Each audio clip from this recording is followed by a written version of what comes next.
Hello my friends, Grim here. I hope you are so well today. Welcome to another Premodern video. Today, for the first time ever, I am playing Classic Reanimator. This is a relatively stock list.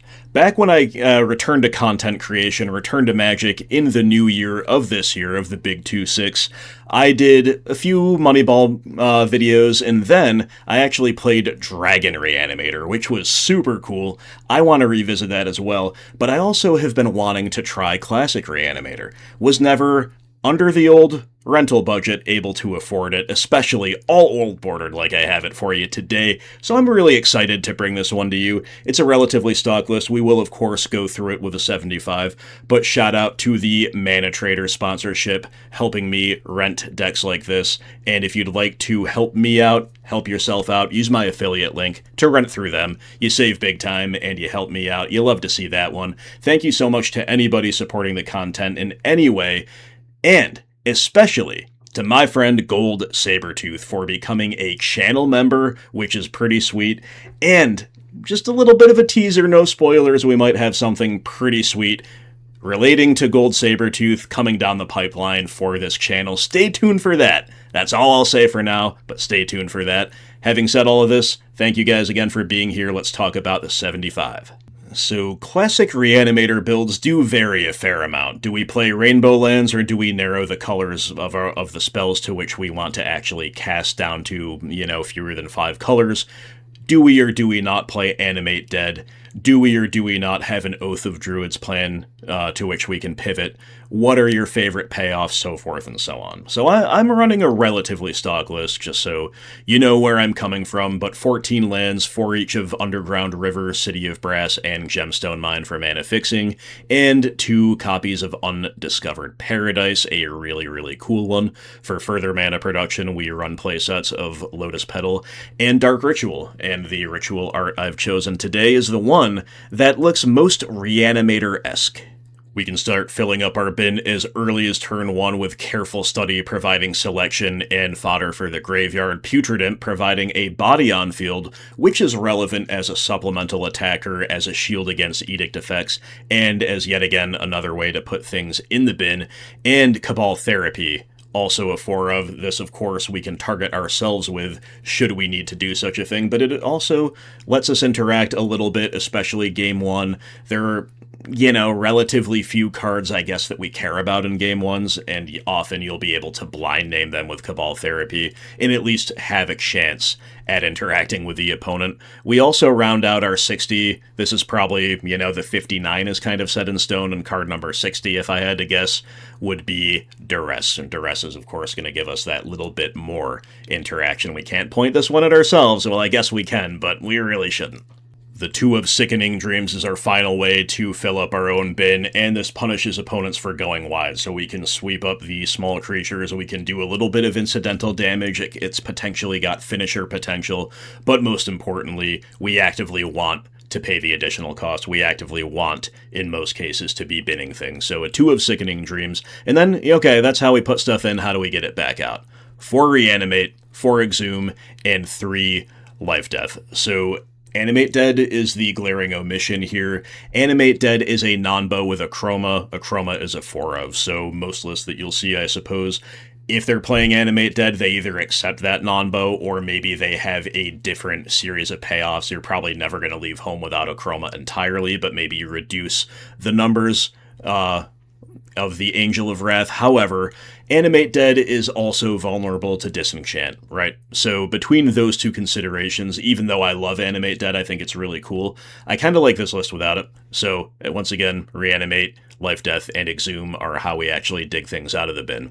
And the things that we're digging out, as mentioned, 4 Chroma, 4 Phantom Neshoba, these are your 2 most generically powerful options. Neshoba, of course, stabilizing you, chugging along, really punishing creature-based decks that are trying to compete with you, and Chroma is kind of the linear, win con that has a lot of incidental evasion, protection, etc. Both of these, though, are vulnerable, unfortunately, to Plow, but we're not hedging really against Plow in the main deck besides being able to blind name it with Cabal Therapy, because all of our other stuff falls apart to Plow as well. 2 copies of Blade Wing, 1 copy of Symbiotic Worm, and 1 copy of Visara the Dreadful. These are some nice supplemental options. Blade Wing is the second best linear attacker overall, just in terms of clocking, behind Akroma. Worm is a good grindy one and has nice synergy sometimes with Cabal Therapy, and Visara the Dreadful can take over a game single-handedly against anything creature-based. We're not getting too techie with our options out of the side, my friends. We've just got a full playset of Multani Maro Sorcerer that is going to come in against Plow or against other things that might have good spot interaction that realistically works against our stuff.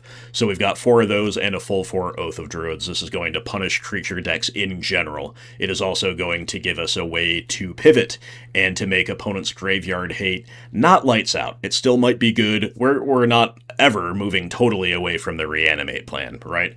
But in a grindy game 2 or game 3, you can present the possibility of unearthing and reanimating and exhuming things. You can present the possibility of just cheating them into play with Oath of Druids after your opponent deploys threats, or you can present the possibility of keeping them kind of in stalemate with the threat of these effects long enough actually to hardcast things. And that does happen, especially with Dark Ritual in the deck, right? So Oath of Druids or some other juke is probably mandatory in this deck, and Oath is the most generically powerful. So 4 of those, 3 copies of Naturalize to disrupt the opponent and especially to try to answer graveyard hate on our own terms. And then, speaking of graveyard hate, we've got some of our own. Tormod's Crypt is going to break the mirror and do a lot else in the format for us, and 2 copies of Chill as just a really nice way to slow red decks down enough for us to get over that line. So there you go, my friends. Thank you once again for being here. Without any further ado, let's play a little classic Reanimator in Premodern. Alright, so we're on the play in the blind. I love opening on our One of Duress, but is this hand a bit of a trap? I don't know. I think this hand might actually be a keep, because it is baseline functional outside of the absence of a payoff, but we do have Putrid Imp for like an on-field enabler. It's proactive, and it enables us should we draw our missing piece. So I think I'm just barely in favor of keeping this. Disenchant. Decree of Justice. Accumulated Knowledge counterspell. Prohibit. Well, we've got 1,000,001 problems from that hand, my friends. I'm not going to take counterspell, I guess. Maybe it's just Prohibit.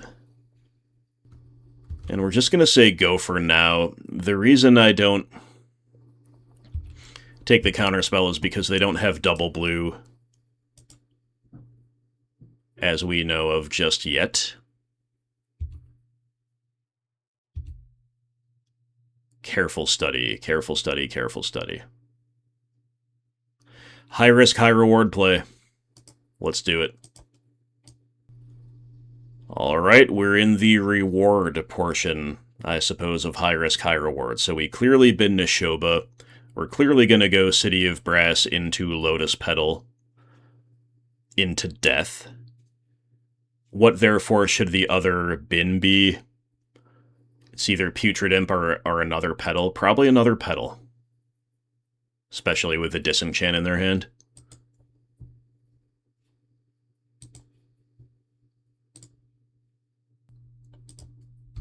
Alrighty. Phantom Nishoba hits the field. We're at 10. Send it on back. Hope to fade the plow. So needless to say, careful study was a heck of a draw there. OP goes Flooded Strand, which we did not know about, so there's just one unknown in hand. We've drawn Gemstone Mine. Got it. Alright, Nishoba connects. You love to see that one.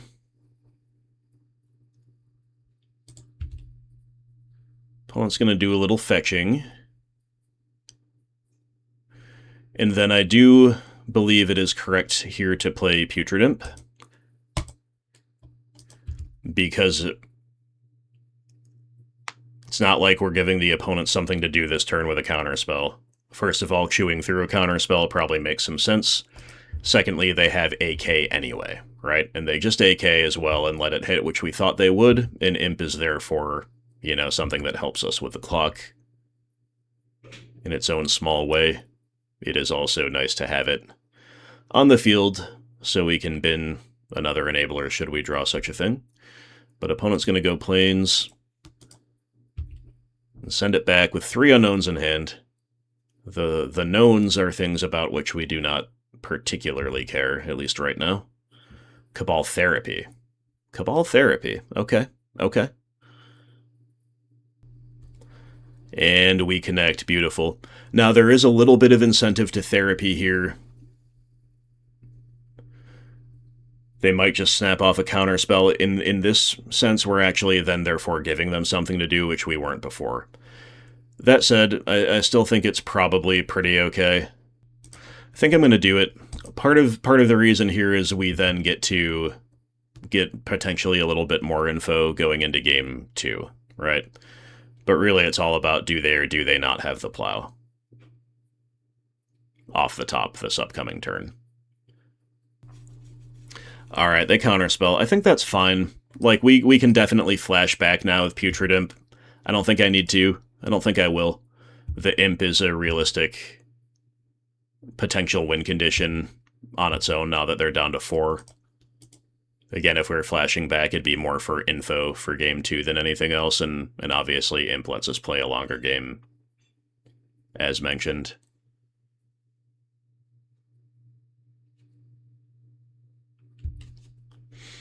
Alright, OP's fetching down to 3.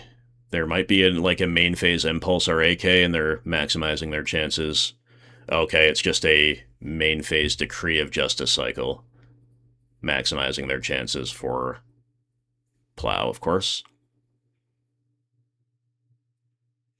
They don't have it, so that is on to game 2 against what looks like a normal blue-white control list. I'm not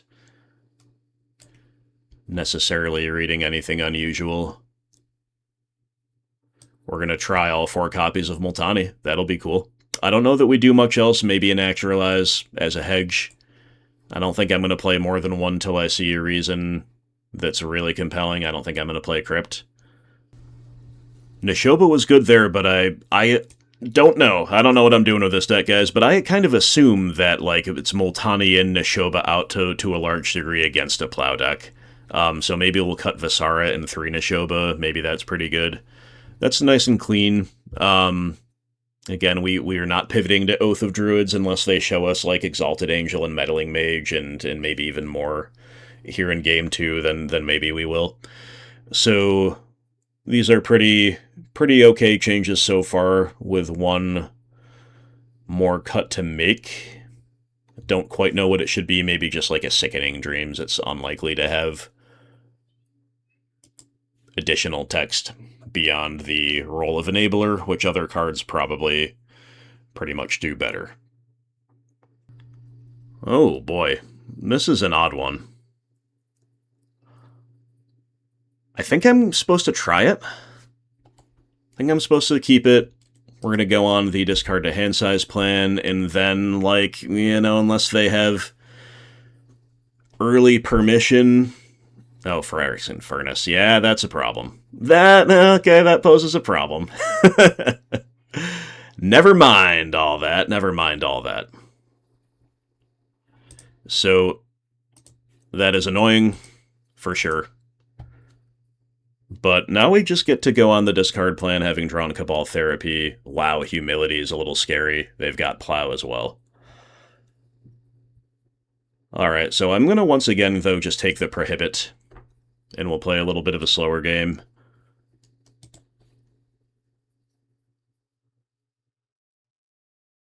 Opponent clears out our Duress. Right now they only have 2 lands, and the second one's Factory, which they do play, so there is no prospect for a counterspell. They're very far away from Humility as well. We can take the Swords at our leisure. We've drawn Reanimate, huh? Alright, I think it's just land go for now. It's not clear what we're supposed to do with therapy. Bouncing back Undiscovered Paradise to our hand is awkward in its own way. Whether or not we're even supposed to prioritize Plow is unclear, with Multani as our payoff at this exact moment anyway. An opponent's just missing land drops, obviously that's pretty great for us, right? So I think since we've made a land drop, we just follow the same pattern and we just say go. Like, this is definitely going to be awkward for them if they keep missing land drops, to state the obvious. But they don't, they find Fairy Conclave. Okay. Now we found a Chroma. This darn furnace has us covered really well. So I'm just going to go ahead and therapy while their shields are down. And the 3 cards that we know about on their hand are big problems. I might actually kind of be priced into taking Humility. Like, I just don't know if we really ever beat that card. And I know we have 1 Naturalize in here, but that's a pretty low out. Then again, Counterspell and Swords are both really good here in different ways. They're obviously more likely to be multiples of, but I'm just going to take the Humility while I can, I guess, and we're in for a very long game here. They've got a Null and Wrath of God as well, I see. And they found another land, so I'm kind of glad we took Humility. It's a Plains, no less. We would be, of course, staring down that card on the opposite side of the table had we not. So it feels like we're not going to get there this game, but it's just kind of because we couldn't exploit the opponent's stumble. And now we know for sure they've got Furnace, they've got Factory, they've got Humility. We know to bring in more Naturalizes for this upcoming game 3, which I'm sort of inclined now to scoop and just go to. Like, it's just so sad to discard to hand size here in the face of this uncontested Furnace.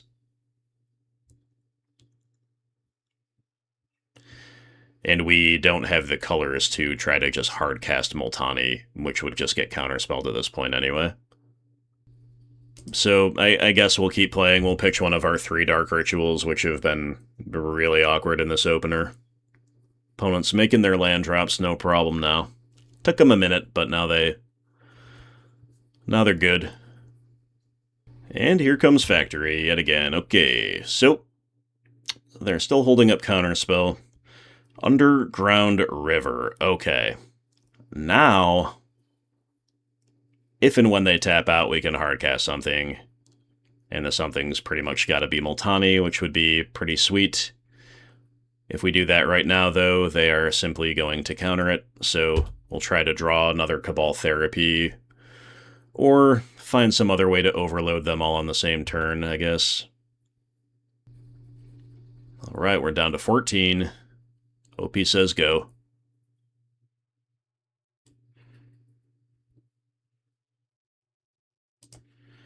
I guess we'll just keep making land drops. If nothing else, when the time comes, we can, like, go ritual, hardcast a Chroma. They'll counter it. Next turn we can try to hardcast the Multani or something like that, and then we've got some guys in the bin as well, and I know they'll get their Furnace value, and they might have to cantrip with it and whatever. We'll just kind of force the issue. But opponent's just making a ton of land drops over there. And so are we. So do we wait for them to tap out a little more? Because they might have maybe 2 forms of permission in hand now. They could have a Prohibit or a second counter spell. I think maybe we do, and maybe we also try to, as mentioned, draw Cabal Therapy to break the ice here. They may start trying to turn the corner a little harder as well by tapping further down, attacking with Fairy Conclave if they draw another land, which they did. So now they might attack with both, just hold up counterspell.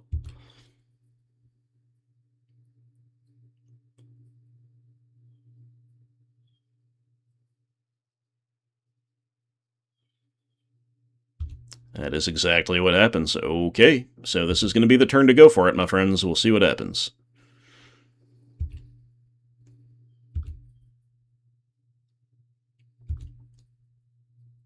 Another Achroma. Alright, kick it off with a Dark Ritual. We're using both rituals either way this turn, I think, because if we hardcast Multani with what's floating +3, then we have to ritual again to exhume, right? So here's a Multani. OP counters, as we knew they would. Now we get to exhume it.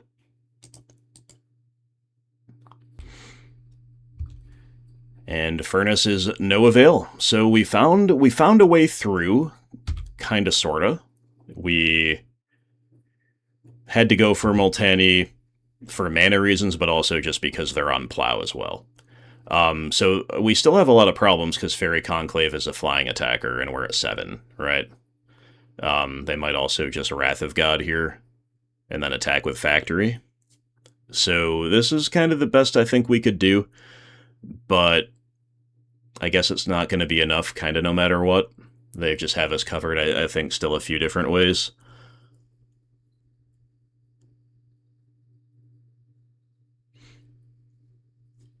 Yeah, there's the Wrath, okay. So they just had I think they just had way too much for us to handle, but it's really because they had the turn 1 Furnace. Without that, our discard to hand size plan is actually probably quick enough to make things happen, but now, yeah, they get to Wrath, they get to attack with Factory, and they're even holding up both versions of the Furnace activation, so careful study, why not? Opponent will activate Furnace in response. A couple Lotus Petals, I don't think any of this matters. Alright, we're dead to our own death, we're dead to our own Reanimate. To say nothing of them just blowing those cards out with Furnace. We're not technically dead on board, but we are not getting there, my friends. So, at least one more Naturalize. Probably we're just supposed to play all 3.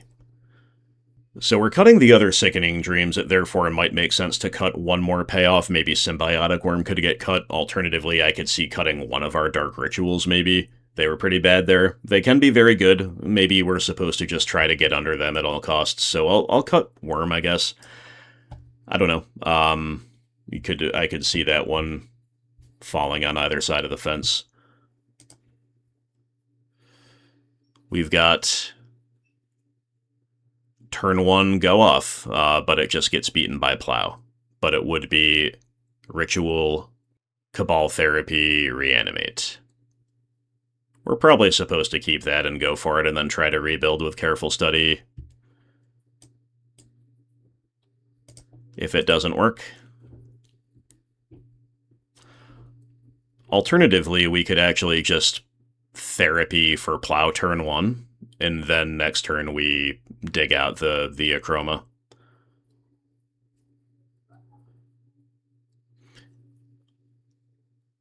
We could also wait a turn and a Ritual next turn, right? Ritual, Therapy, yeah. Lots of different ways to play it.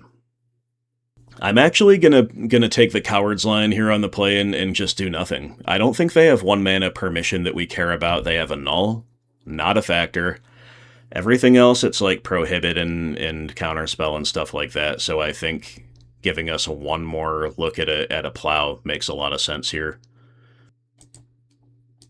So to that end,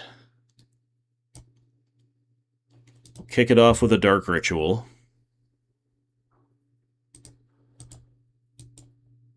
Follow up with Careful Study.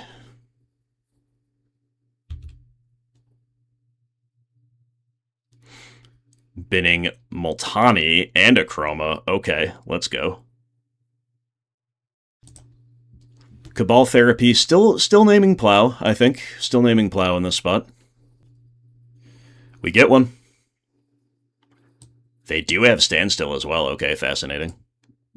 And yeah, I think just to hedge against another Plow off the top, we've got to take Multani here. Also, because when else do you get to use this cool guy so much, right? Achroma, we love her, but she is an everyday game winner. And I mean that in the most complimentary way. Multani Morrow Sorcerer, he's a little more niche. He's a little more niche. And with her hand, it seems unlikely that they will be dumping cards anytime soon, successfully. So, Neither shall we. We'll just smash in for 9, which feels pretty darn good.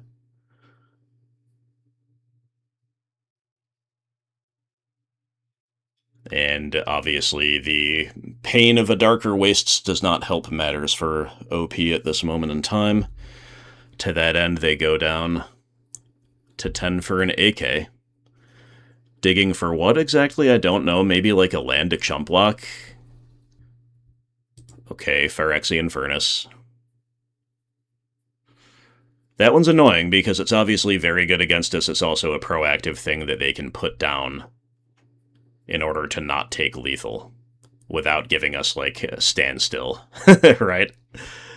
But, anyway, let's just go ahead and swing. We'll have to settle for putting them to 1, at which point they are still dead to the 1/1, even under humility. But OP is gonna activate Furnace, I believe twice here, and then see what they can come up with. Does Multani get us there? There's land number 4, but it's painful, so they cannot cast Humility. I really don't know what they can cast. They don't have a chump blocker either, unless they're going to cycle Decree of Justice, which might be what we're in for here. Indeed it is. Yep, obviously this is a little frustrating that we've just had absolutely no action whatsoever after our turn 2 Multani. But we are, again, I think really making the opponent have some stuff here. But there are a lot of ways in which they would just be irredeemably dead. And they're not. I don't know that there's a point. I mean, I guess it doesn't really matter. I'll play an Underground River here, sure. Well, we've sided out both of our copies of Sickening Dream, so that is not live as a finisher. But it's good enough. Multani Morrow Sorcerer. Okay. That was pretty cool, guys. That was pretty cool. I don't know if I sequenced our turn 1 correctly in a vacuum. As mentioned, there are kind of a few different ways as far as I could tell that we could go about it. But hey, I'll take it. Definitely not a bad thing to get there with a fairly unbeatable piece of tech against a control deck. Yeah, love that one. Blue-white control goes down. All right. Well, let's keep. Let's go turn 1, Dark Ritual. Therapy the opponent for swords, I guess. And then if we don't see anything else we have to hesitate over, we therapy ourselves and reanimate a Chroma and attack. I think this is how you do it. Oh. Red and green and black. Jund. Jund confirmed. Jund confirmed. Okay, never mind them for now. Therapy me. A Chroma. And the opponent concedes. Jund is not beating a turn 1 Chroma on the play, so we saw Rats naturalize, Lava Man Call the Herd, 3 lands, nice balanced hand. But we're doing a pretty unbalanced thing, unfortunately, for the good guys of the world, which is Jund. So now we'll bring in Oath of Druids and make it even more broken. I think that's probably correct. Some number of Naturalize and Crypt may be live as well. So if we cut Imp for Oath, and we plan to maybe play both Crypts against at least Lava Man and Call of the Herd, like those are minimums, then we may just be kind of like getting rid of a little bit of discard here, maybe one of Sickening Dreams, although it has text, and then like a Life Death. It could also be Exhume, you know, they're kind of creature heavy. Whatever, I think this is pretty good. Alright, this is a fine balanced hand. It's not that we're likely to avoid either discard or Grave Hate. Opponent's probably going to keep a hand with at least one of the two. But it's got baseline functionality. We're making them have such things, and careful study can dig us to a lot of different things. We also can infer from their Scoop Game 1 that they don't have a main deck Edict effect. They could easily have one out of the side, but it's not like they're replete with them, right? It's not like it's a mono-black strategy. And as much as Terminate is good in Machine Head and in Jund, Akroma at least does not really care about that, right? Alright, opponent keeping 7 as well. And it's Duress, so if they have more where that came from, I guess they could take Careful Study. Usually you'd see them taking the Exhume, and that's exactly what they do. Tormod's Crypt as well. Okay, so Duress and Grave Hate, as mentioned, one or the other, quite likely. They have both. So, gotta still use our Careful Study, though, I'd say. I think I'm pretty happy to bin a value-negative Lotus Petal here, along with Akroma. The idea being, of course, one thing in the bin, we can force them to maybe crack the Crypt, take it from there. And I think I might rather have Symbiotic Worm when we're being disrupted. Speaking of being disrupted, they do still have Ravenous Rats in post side. I'm going to value my land drops here. They're not presenting a quick clock. I think it is realistic to hardcast things in this matchup, so I'm going to pitch Cabal Therapy. Part of it is because there are not going to be all that many 4-ofs in Jund. You know, it's not like we're on Moneyball, where the therapy is like a pretty solid likelihood to hit. And another land off the top means that, like, unless we were to, like, blind name something here that we really cared about, which, again, I don't even know what that would be, you know, you might just want to name a generic beater here, like Call of the Herd or what have you. I'm kind of okay making land drops. Now, I wish it was something besides Underground River, because we need triple green for the Symbiotic Worm, and we need triple white for, like, another hardcast Akroma. Or we could just draw Oath of Druids. I mean, that I don't hate. That one I like. So, yeah, seems really good. Do that, best to you. Non-zero chance that opponent might lightning bolt their rats or something here. Which, of course, just, again, that would reward us then for just keeping lands and keeping a fatty in hand. But they don't bolt their rats, at least not yet. So, will they double down? Will they go land into creature here? They're going to go swamp tapping for Duress, which is going to whiff. Yeah, things just kind of flipped very badly here on opponent, I'm afraid. So now they've got to, again, either find an out to their own rats or just concede. They concede. They do the latter. So, what are you going to do?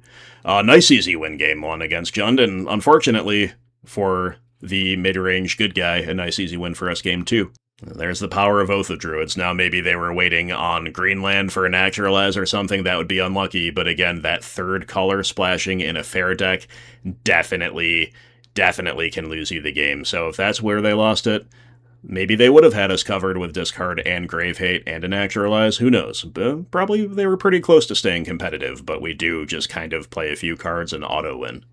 And I guess that's what we're here to do. Alright, I mean, a one-lander being Gemstone Mine, I guess, is sort of inherently risky, but I do think we keep. We can obviously go Imp turn 1, reanimate something turn 2, even without another land drop, so we'll just do that as a relatively obvious play, I suppose.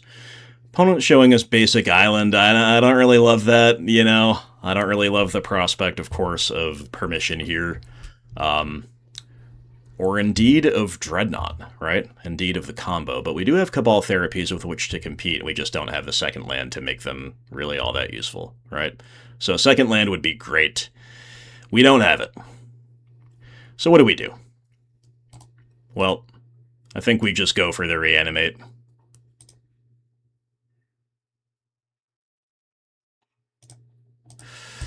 Is it unlikely to resolve? Yes. Are we still supposed to do it? Yeah, probably. Ah, that hurts. We're getting dazed. We're getting hard dazed. Yep. Problems Problems of the lack of a second land, big time. So now, we're in big trouble.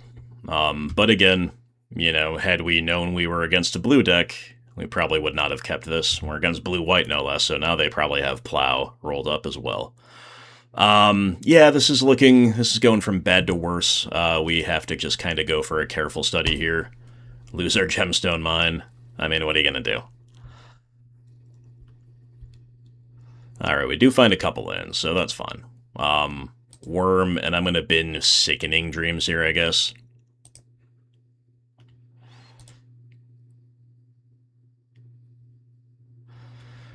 And then I guess just to get the extra damage, we'll main phase a Cabal Therapy. Hit Threshold here. Yeah, I think if they Plow in response, that's a good thing. I guess Counterspell, sure.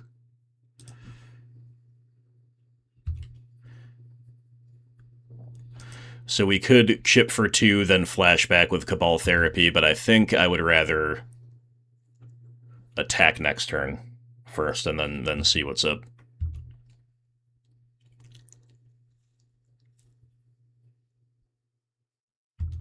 Opponent does not make a 4th land drop. They're probably... Oh, wait, now they do. They just did it in their second main. I was going to say they're probably therefore gassed up. Alright, got another Putrid Imp.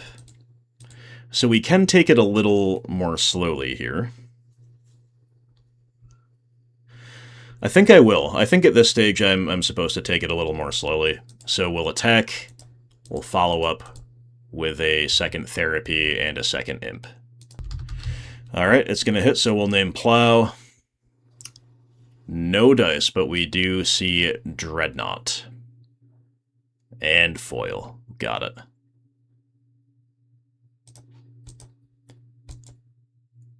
Try another Imp. It'll hit. So. Flashback. We get foiled. Fine. Flashback again. Take your Dreadnought. So we've got an Exhume lined up. And now they have exactly 1 turn to draw, you know, like a combo piece or whatever, to make us taking the Dreadnought bad in respect to our own Exhume. Or, of course, if they have permission here, then the game definitely does indeed go on. But it would be kind of hilarious if they just had a Stifle or a Vision Charm here. Thankfully, they do not.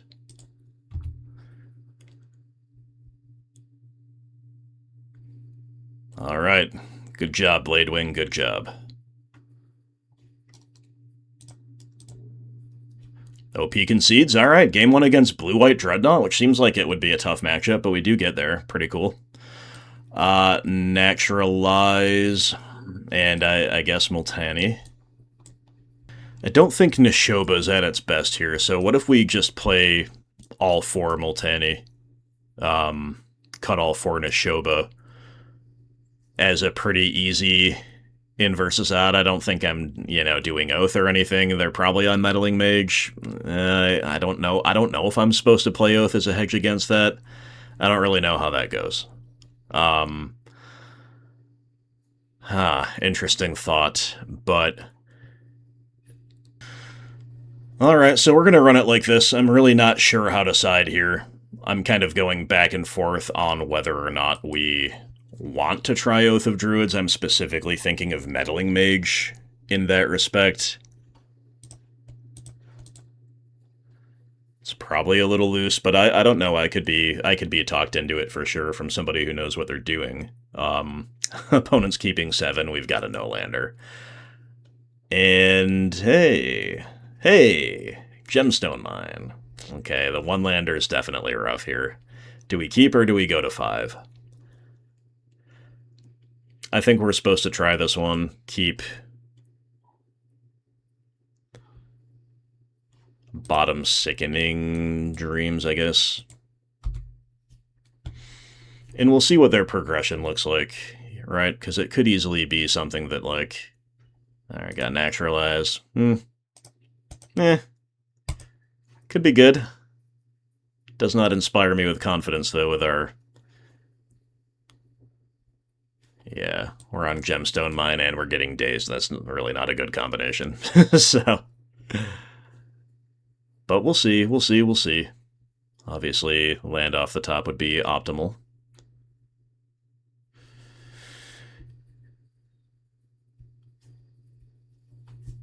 Tormod's Crypt, yes. Alright, well, I'm not going to cast Putrid Imp into a crypt and not going to use my Gemstone Mine, so this feels bad. We kept a... We had to maul a no-lander, we keep a sketchy 6. Opponent's got planes that they're getting right away. Obviously, another Reanimate here is pretty wretched.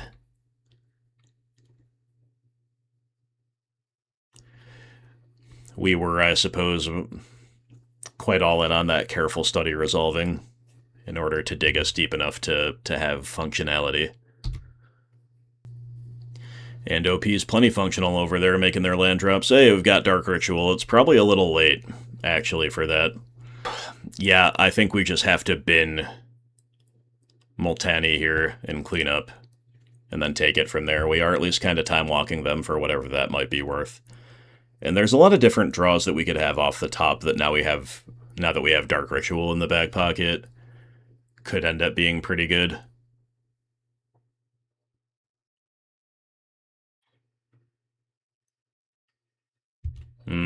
Alright, but they're not going to let us get there, so they are going for the combo now. They've got Counterspell mana open, and 3 cards in hand to protect it, plus they have the Crypt to beat what we're up to. Undiscovered Paradise. Alright, so let's begin with a Dark Ritual. So now that we've beat Daze, we gotta hope that's all they really have for permission. Go for an Actualize here. They do have Counterspell, unfortunately. So now let's use our Exhume. They're going to crack Tormod's Crypt.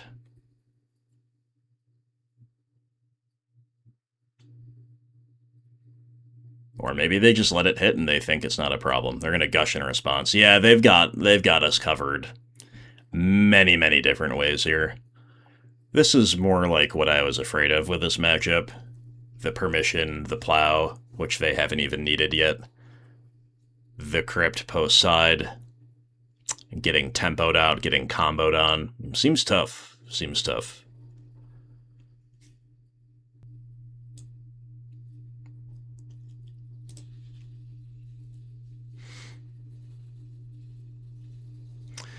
And we've got an Akroma, who doesn't beat Dreadnought, and who we're dead if we reanimate, if any of that even resolves. So, absolutely wrecked.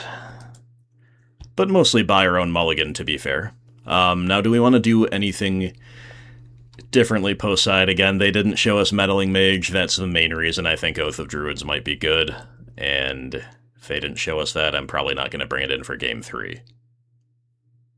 Neshoba might be better, to be fair, than Symbiotic Worm, so I'll make that change. Other than that, I think we just run it back.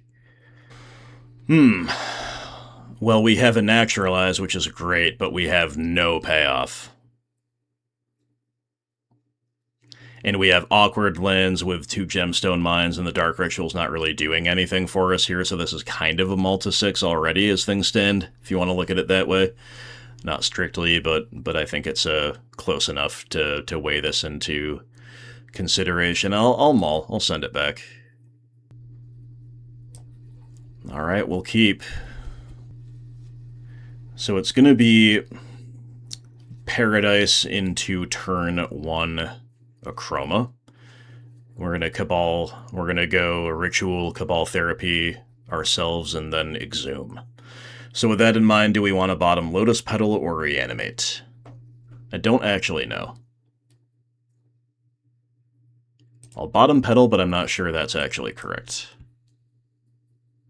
Okay. Paradise. Ritual.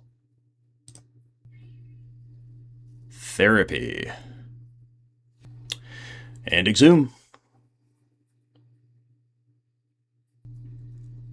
I kind of like having the... Yeah, exactly. So they do foil it. Got it. That is really unfortunate, of course, but I was going to say I do like having the Reanimator around because now we do have a Chroma in the bin, so next turn we can at least try to Reanimate. We're going to force them to not only have foil on them all to 6, but to also have either Plow or Daze, or Tormod's Crypt, and they do have the Crypt. Yeah, that is rough, man. Well, again, this seems like a nightmare matchup, so what are you going to do? They just clear it out right away. Yeah, so we're in huge trouble now.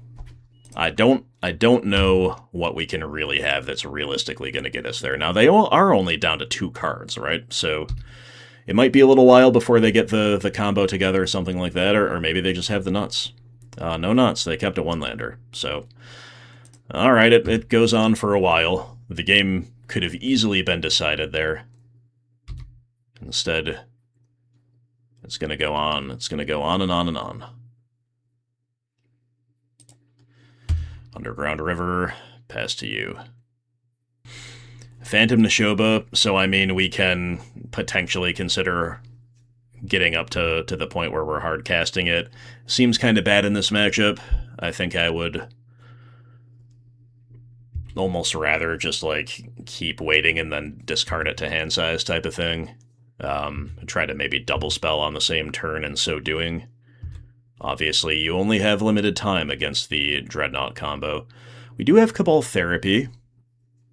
I like that a lot. We could definitely try to therapy ourselves and then go off. It doesn't seem like it's going to resolve, though.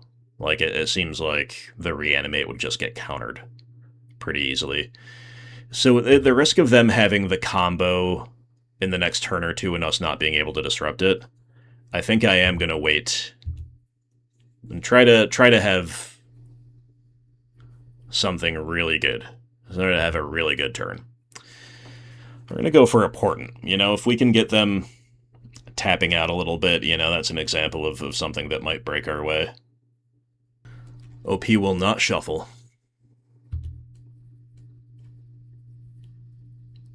Putrid Imp. Putrid Imp. Putrid Imp. Alright, Putrid Imp I think is good enough that we now therapy, I guess just naming Plow.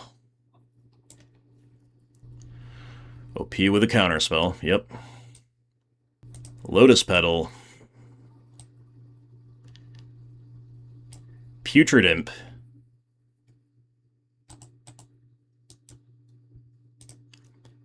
Pitch Neshoba. Therapy naming Plow.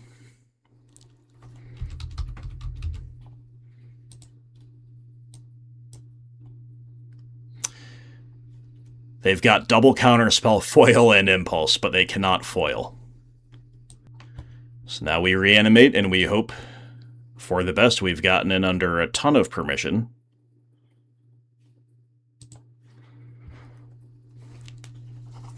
And this is more or less all we have.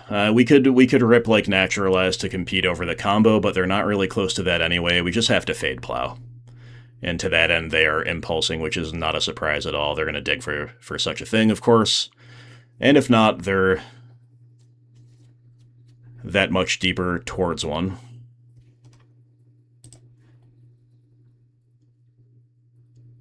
Portent. After finding Island as well. So, lots of selection here. We are going to connect with the Neshoba. Unless they find exactly Plow on this delayed draw. We have Exhume, huh? Alright, so we do connect. I mean, they've got so much counter magic rolled up. I think there's a few different reasons to actually play the Exhume here. They're not getting anything out of it, for one thing. Getting a Putrid Imp back could actually be relevant in the long run for a couple different reasons. If they have a bounce effect for Neshoba, we can now bin it again with Imp and let the game go on. Okay, we still know that OP has foil, double counter spell in hand. We draw another Putrid Imp for turn. Got it.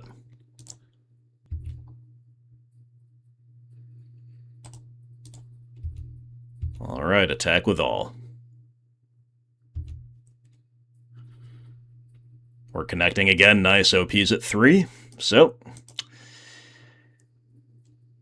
I don't see a reason not to play this other Imp. We're just going too wide for them, my friends. We're going too wide. Obviously, they're going to counter here. But sure. It's another card in the bin, growing the Imp that is on the field.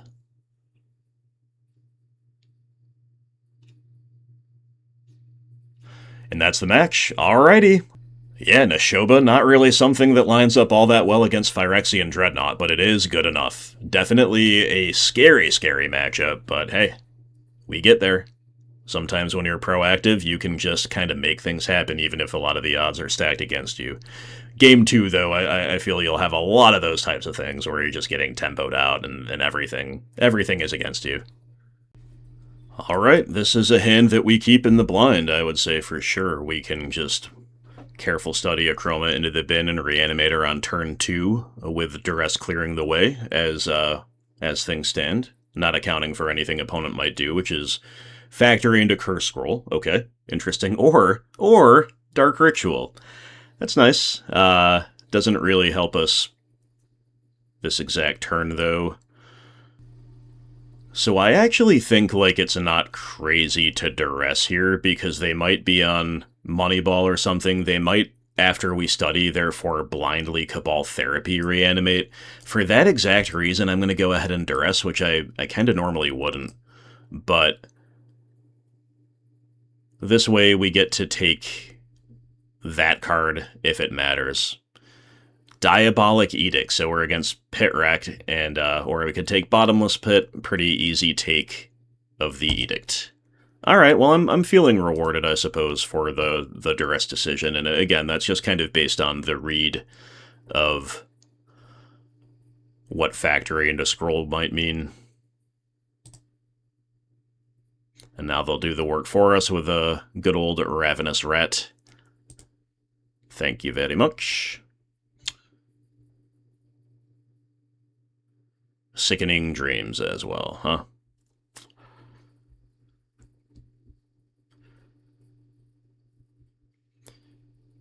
Well, I think it's still probably correct to careful study here, because we could potentially double reanimate.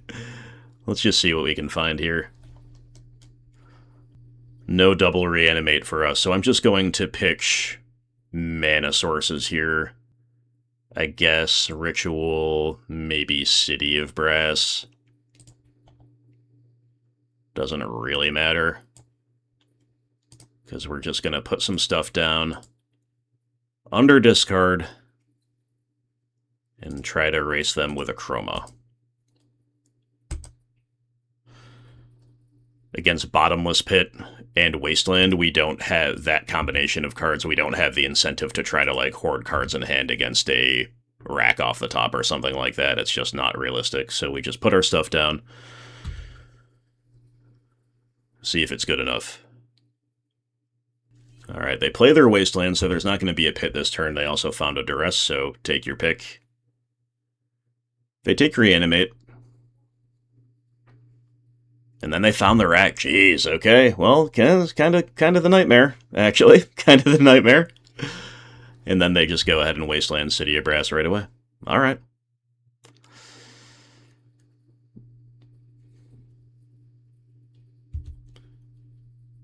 Little scary, my friends. So we do take 2, and now we're just going to go ahead and hold cards in hand against the wreck. Try to kill him in 3 swings with a Chroma.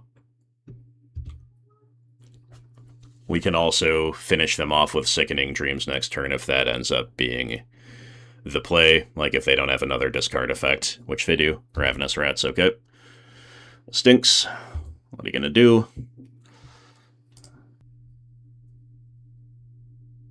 Phantom Neshoba. Yep. So Chroma gets in, puts them to 2. We're going to be at 5 from the wreck. They don't have lethal on board with the factory and rat attacks, so we'll see what happens. But Sickening Dreams for 1 is live to kill both of the rats to put them to 1, but then we are a lot more likely, I think, to die to other things, including like a second copy of the rack off the top.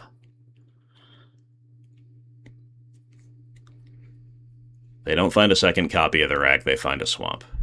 So we know their last card is Bottomless Pit. They're going to scroll us down to 4, which is not good enough.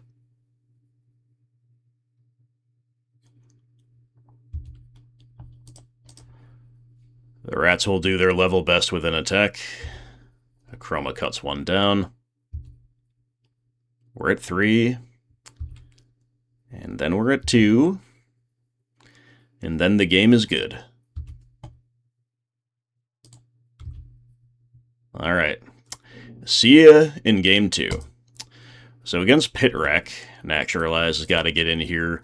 Oath of Druids looks like it would have had text based on that game. I don't know, in fact, though, that it always will.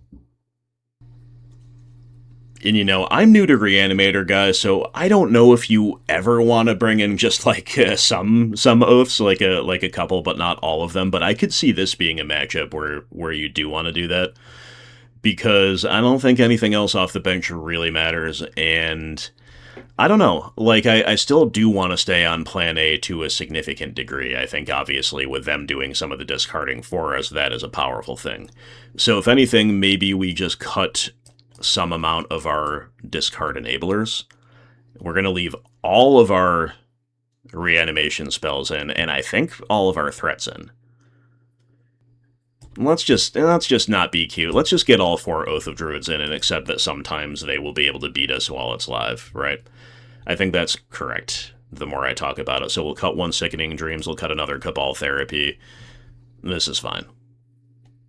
Maybe even we're supposed to not play with Careful Study so much, but that, I don't, again, a experienced Reanimator player might be able to do something a little better with the siding out here. To me, Careful Study is such a linchpin card, I don't know that even in an attrition match, you almost ever want it to come out.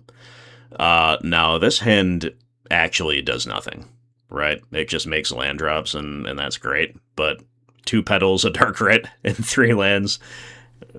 Hard casting a Symbiotic Worm, potentially, but you know, we probably got to send it back, and I would keep almost any baseline functional hand in this matchup, but we're going down to 5 against the rack, which is horrifying.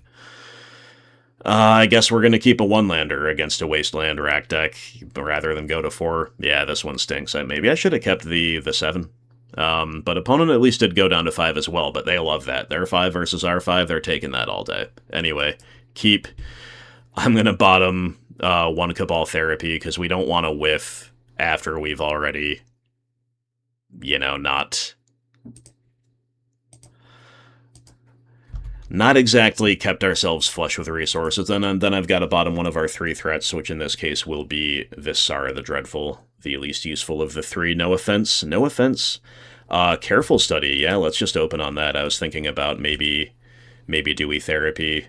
Nah, we'll Careful Study for sure, now that we've drawn that. Again, this mulls us further, basically, but we gotta do what we gotta do.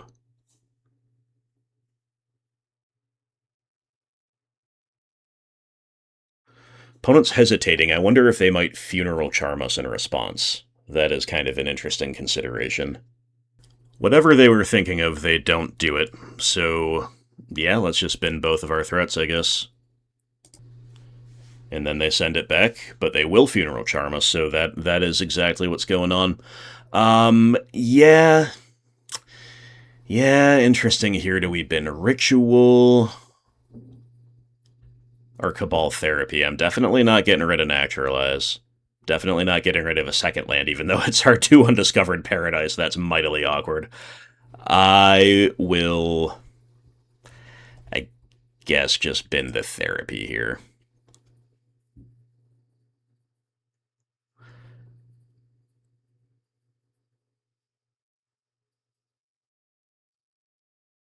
Oh god, Withered Wretch. Yeah, that's a nightmare. Let's go Oath of Druids. Let's go Oath off the top. Underground River. Okay. Well, we are definitely getting wrecked here, but on a mull 5 against Pit Rack, that's what you expect. So we just have Naturalized to cover a card like the Rack, to therefore extend the game, basically all in on drawing Oath of Druids at that point. So now that we've confirmed Wretch, I'm really glad we have all 4 Oaths in, and yeah, part of the reason I kept Dark Ritual is to be able to do something like Exhume, you know, should we have not found the land that we found. Obviously, that just comes a turn too late. The Wretch has got that part of the game well under control.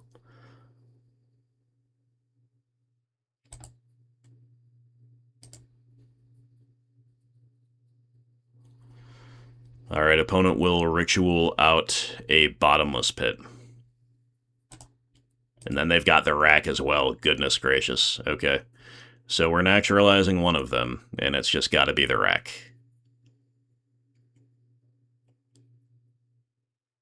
Oh, why did it yield? Oh, man. That is so annoying. It yielded... You guys, I think, saw me click yield until next end step, and it just didn't work. I mean, let's just call it a misclick. I admit my misclicks, though. That was just goofy. Whatever. It just basically means we're not doing anything fun this turn, I guess. And we take 1 damage here for no good reason. Not the end of the world. But if we draw Oath this turn, then I would be mad. No Oath. Just a Necroma. Just a Necroma that's going to go bye-bye.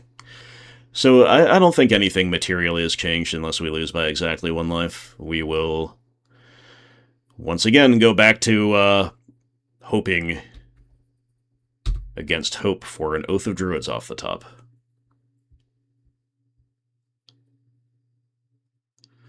Opponent, while Hellbent, finds Hypnotic Spectre. That's a pretty good find. It just advances the clock significantly.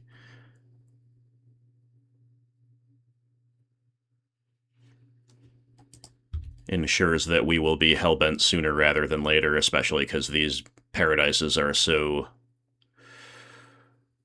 strange in this matchup. And I guess we value Gemstone Mine enough to play it. Because they're a Wasteland deck, and we've got to have redundancy to find an Oath off the top. But they got the Rack. They're just sort of nutting over there. I mean, again, it's not out of the realm of normalcy, really, having Multi 5, but we are getting, I think, pretty darn unlucky. Whatever. This deck will do that to you, and it is a very cool deck to lose to. If lose we do, might as well be to Pit Rack, right? So, even now, Oath of Druids would be too late. Having found a second copy of the Rack, we're just done for. So, reanimate off the top, let's go out on our own terms. Nah, let's not. Let's just concede. I was going to go to -2 to cast it. Let's not. Anyway, now that we have confirmed Rection Hippie, Oath of Druids ×4 is 100% where we want to be. I actually am going to get a second copy of Sickening Dreams back in here.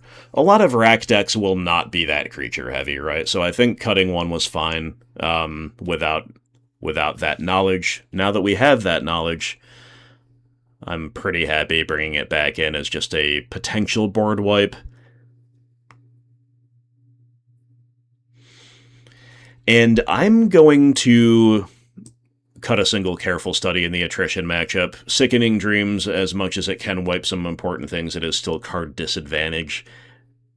So is Careful Study. We can not afford very much, if any of that, right? So, but I think between Rats, Wretch, Hippie, whatever else they might have, I guess we're supposed to have Sickening Dreams in here, so sure. But really, we just want to not mull into Oblivion this time. We want to stick a nice early Oath of Druids and take it from there. This is a one-lander, a one-lander, a one-lander.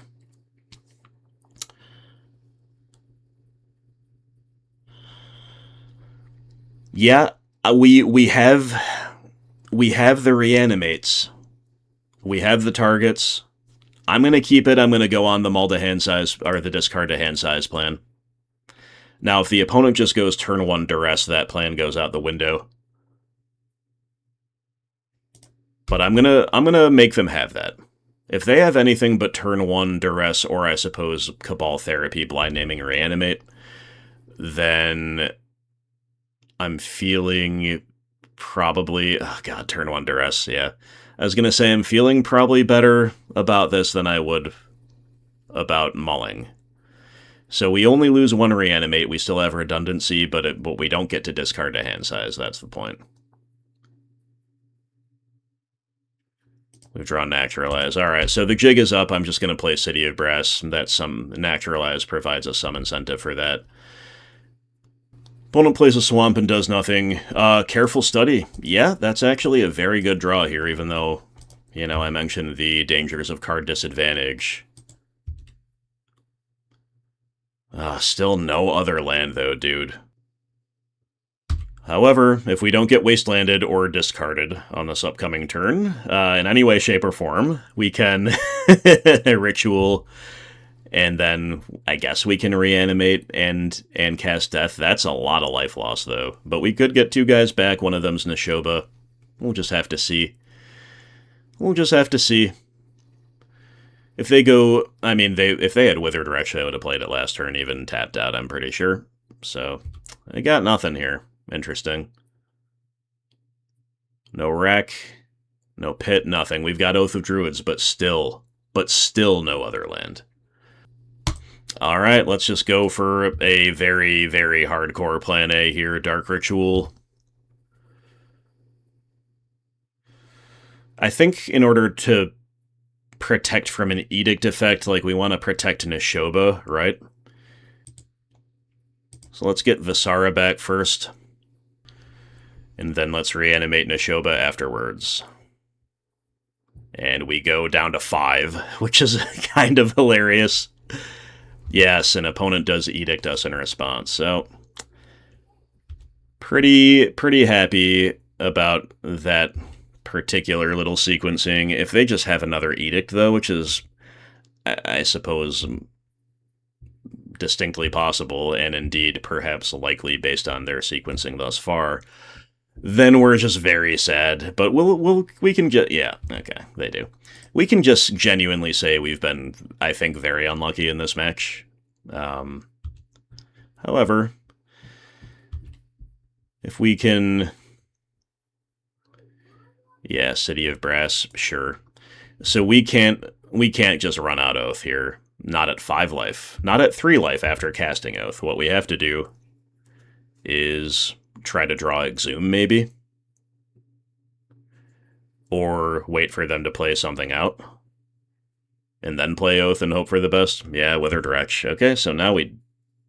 now Exhume doesn't matter. So now we obviously do just have to play the Oath.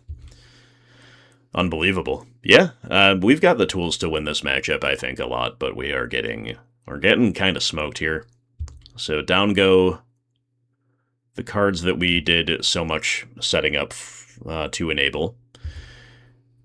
Now we've got to either Sickening Dreams away the Withered Wretch and go to 1, and then operate off 3 Cities of Brass. No. That's not a play.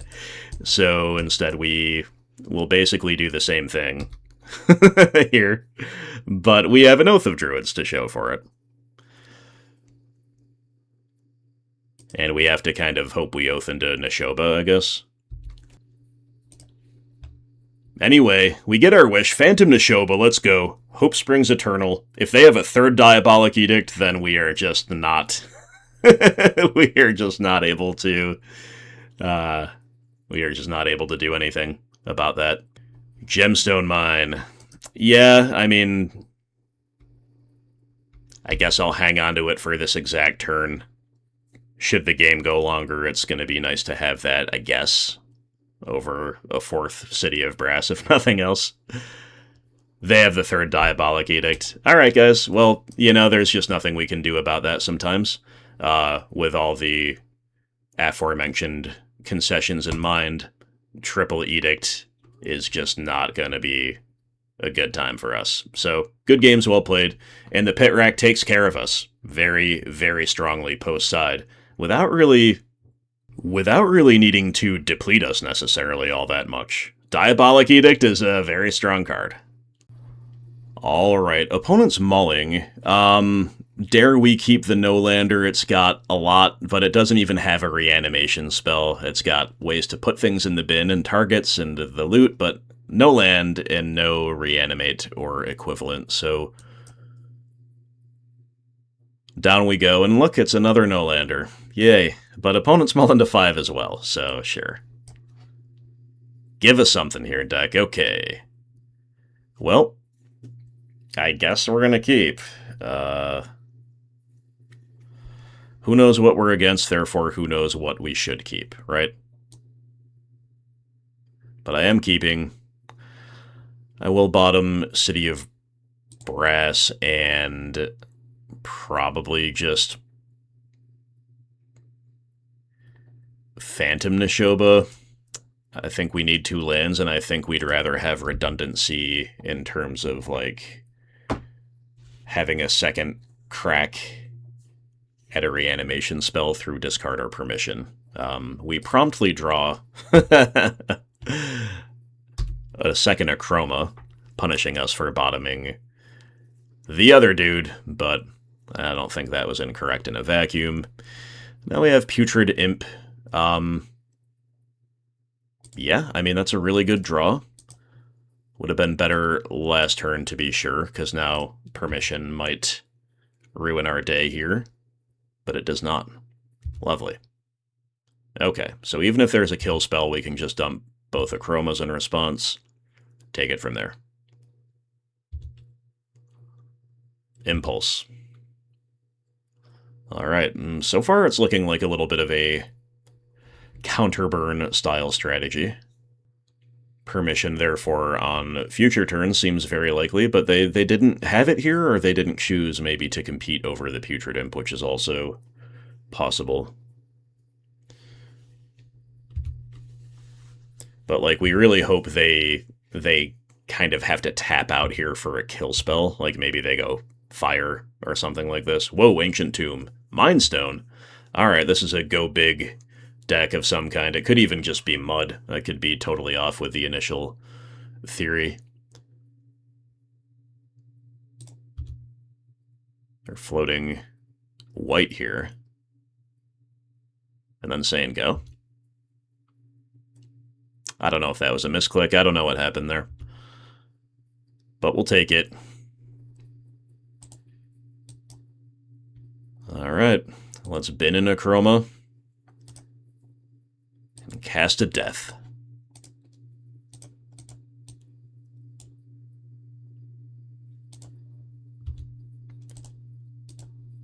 We get in for 7, and we say go.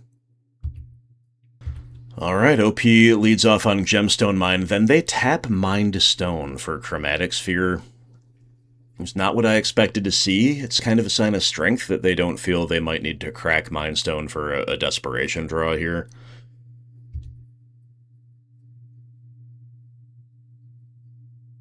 Then they're going to Tinker. And it's Phyrexian Devourer. Got it.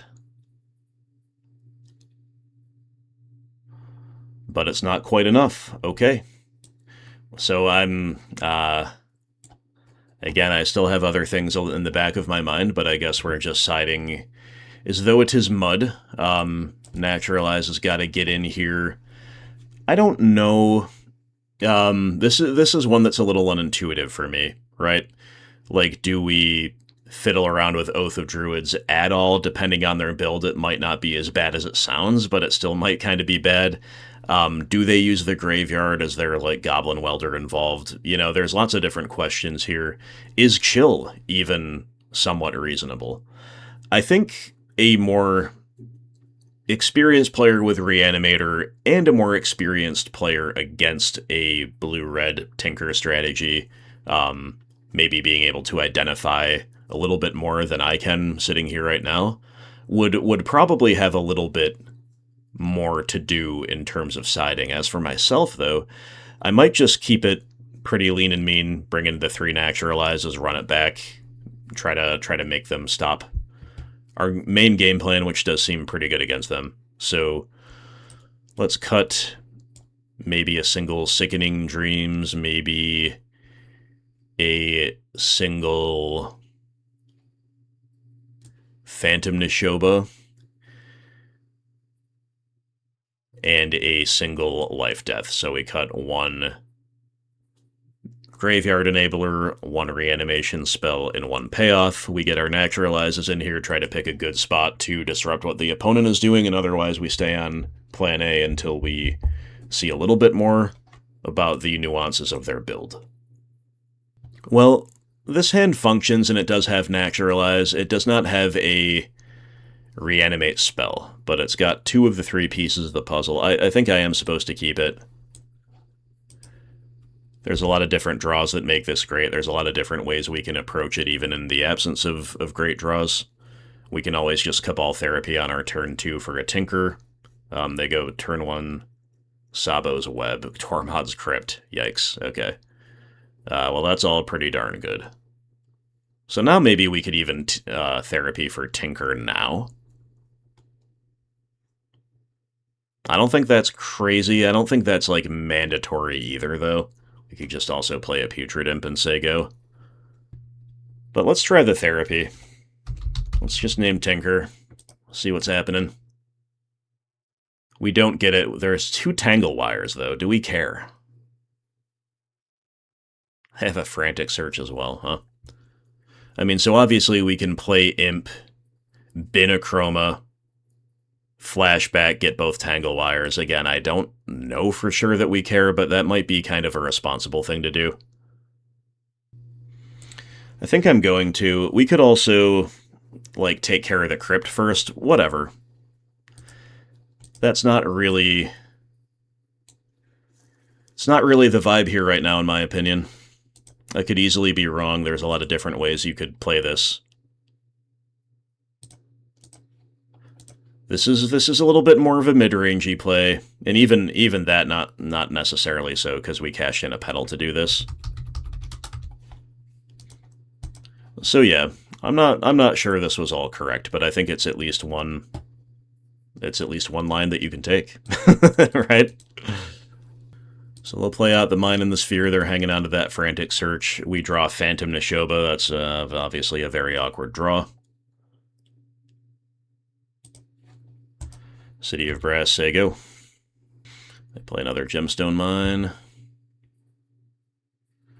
Lotus Petal, sure, yeah. Yeah, looking a little bit strange here. Looking a little bit not great. And again, could we have just, like, let them have the Tangle Wires? I guess. Yeah, that would have been not horrendous. The Frantic Search is a little awkward, or their Gemstone Mines. It's far from free to tap those, you know. With a normal land, they would have floated and then untapped 3, and then they're gaining mana as they see new cards, at least. Maybe they get a kind of a free cantrip with Sphere, if nothing else. So at least we're not the only ones with an awkward mana base, right? But at the end of it, they just play a land and send it back. Another Dark Ritual. So I guess we just Ritual out in Nishoba, right? 1 becomes 3 becomes 5. Petal and City of Brass for green and white. Let's go. Let's go. So funny, dude. You know, I said it was an awkward draw, and it still was, but at least it's on the field now. Yeah, turn 4 Nishoba. Out of hand. Not exactly plan A, but it's a plan. It's something. And hey, this in particular rewards us for taking away those Tangle Wires and not having ourselves locked down forever while they develop. So, well, obviously it remains to be seen how well it'll all work and all that. But we do have Naturalize still in the back pocket. We do have a 2-turn clock as things stand. They will be tinkering now. For Devour. Yep. So let's just go ahead and pop that, and then get in. Another ritual off the top is not very good, but we can't complain about our rituals, can we? Alright. Alright, Nashoba connects, OP's at 5, and they don't have anything else. Very odd win, but you know what? That was fun. I'll have to look at a mud list more closely, figure out whether there is more that I should be doing out of the side. Again, I kind of had the sense, but sticking to plan A, as awkward as it was good enough. Neither deck really firing on all cylinders, though, you have to say. Well, there you go, guys. There were some very quick games there, and then there were ones that went a little bit longer, but all in all, you do sign up for such things with a deck like this. It's a little linear. It's a lot linear, you might say. It's definitely very binary as well. I like it, though. I think this is a sweet strategy. I'm into it. I had fun taking it out for the first time, and I will definitely do so again. I want to revisit this with a different, few tweaks here and there. I want to revisit Dragon Reanimator, of course, as well. 2 super cool strategies. So thank you for watching. Let me know what you like to run in your own Reanimator lists, or indeed whether you like to run a totally different Reanimator style. Thank you once again to everybody supporting the content, including the main man, Gold Sabertooth. Thank you for becoming a channel member, and stay tuned for a potential collab with this great fellow very, very soon, my friends. I look forward to seeing you for the next video. Until then, make sure you leave a comment, make sure you give us a thumbs up, and make sure you are subscribed. Thank you so much, and I'll see you next time.